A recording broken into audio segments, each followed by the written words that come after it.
రాష్ట్ర వ్యాప్తంగా ప్రజలందరూ సంక్రాంతి పండుగను ఆనందంగా జరుపుకుంటే వైసీపీ వాళ్ళు మాత్రం ప్రజలను భయభ్రాంతులకు గురిచేసేందుకు హత్య రాజకీయాలకు పాల్పడుతున్నారని, ప్రజల అభివృద్ధి మా తెలుగుదేశం పార్టీ లక్ష్యం, వైసీపీ మాత్రం అరాచకాలు చేస్తుందని మంగళవారం తిరుపతి ప్రెస్ క్లబ్లో జరిగిన మీడియా సమావేశంలో రాష్ట్ర యాదవ్ కార్పొరేషన్ చైర్మన్ నరసింహ యాదవ్ అన్నారు. ఈ మీడియా సమావేశంలో రాష్ట్ర యాదవ్ కార్పొరేషన్ చైర్మన్ గోల నరసింహ యాదవ్, గంగమ్మగుడి చైర్మన్ మహేష్ యాదవ్ మొదలియార్, కార్పొరేషన్ డైరెక్టర్లు Madhu, SVM Sridhar, TDP BCCL నాయకులు జగన్నాథం, గీతమాకుల హేమంత్ యాదవ్, సి రవిశంకర్ యాదవ్, రూపేష్, ఆవుల శంకర్ ఇతరులు పాల్గొన్నారు. మీడియా సోదరులకు స్వాగతం చెప్తూ,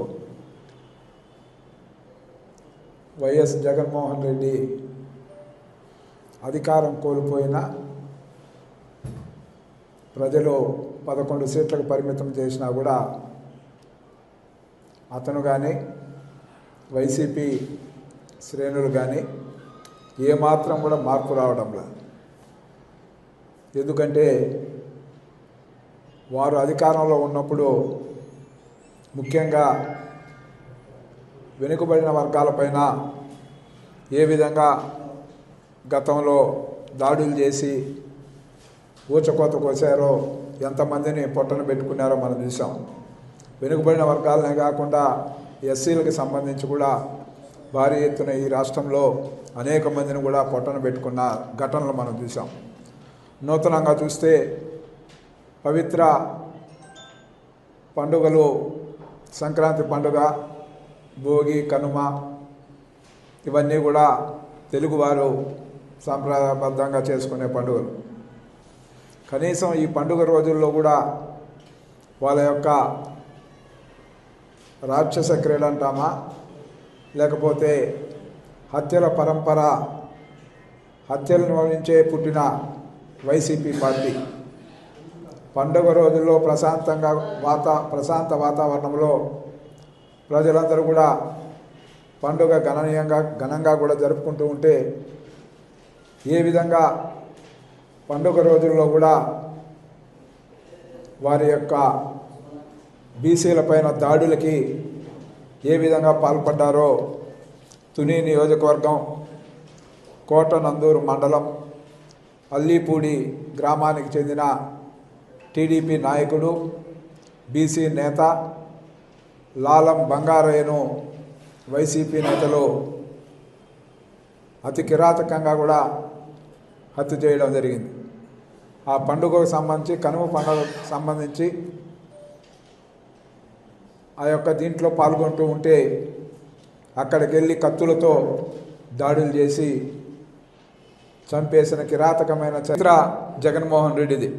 అదేవిధంగా ఏదైతే ప్రకాశం జిల్లాలో పద్మ అనే బీసీ మహిళ వైసీపీలో చేరను అన్నందుకు వీధుల్లో నగ్నంగా ఏ విధంగా లాగి అవమానించారో మనం చూసాం.